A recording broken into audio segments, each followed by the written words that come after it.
Assalamualaikum warahmatullahi wabarakatuh. Wahai para alim ulama, para kiai yang ilmunya laksana pelita di tengah kegelapan. Wahai para cendekiawan, para akademisi yang akalnya menjadi suluh peradaban. Wahai para pejabat pemerintah, para pemangku kebijakan yang senantiasa kita harapkan amanah dan bijaksana.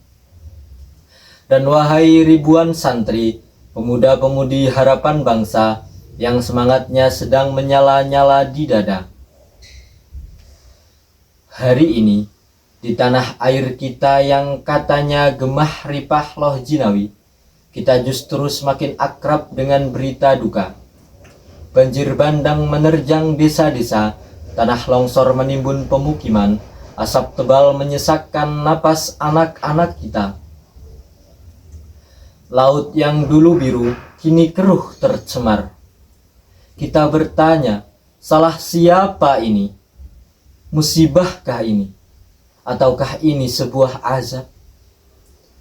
Jawabannya telah Allah Subhanahu wa ta'ala firmankan dengan begitu gamblang lebih dari 14 abad yang lalu dalam kitabnya yang mulia, Al-Quranul Karim.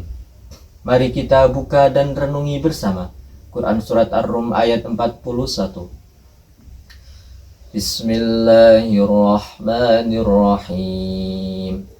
Zaharal fasadu fil barri wal bahri bima kasabat aydin nas liyudhiqahum ba'dalladzi aminu la'allahum yarji'un. Telah nampak kerusakan di darat dan di laut disebabkan karena perbuatan tangan manusia, supaya Allah merasakan kepada mereka sebagian dari perbuatan mereka, agar mereka kembali ke jalan yang benar. Hadirin rahimakumullah, perhatikanlah pilihan kata Allah, telah nampak atau zaharul fasad.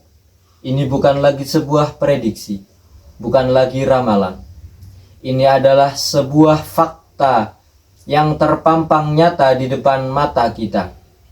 Kerusakan itu telah terjadi, telah kita rasakan, dan telah terlihat. Dan lihatlah penyebabnya, disebabkan karena perbuatan tangan manusia atau bima kasabat aydin nas. Al-Quran tidak menuding jin, tidak menyalahkan takdir buta. Al-Quran dengan tegas menunjuk kita, manusia, tangan-tangan inilah yang bertanggung jawab. Tangan-tangan siapa? Tangan-tangan yang serakah, yang atas nama pembangunan dan kemajuan ekonomi tega mengeruk perut bumi tanpa kendali. Bukit-bukit yang menjadi pasak bumi kita ratakan demi kemilau nikel.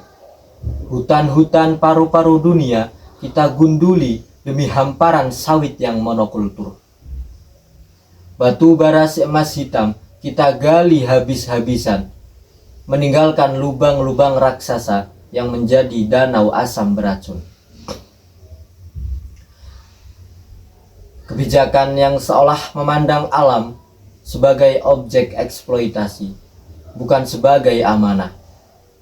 Inilah wujud nyata dari bima kasabat aydin nas di era modern.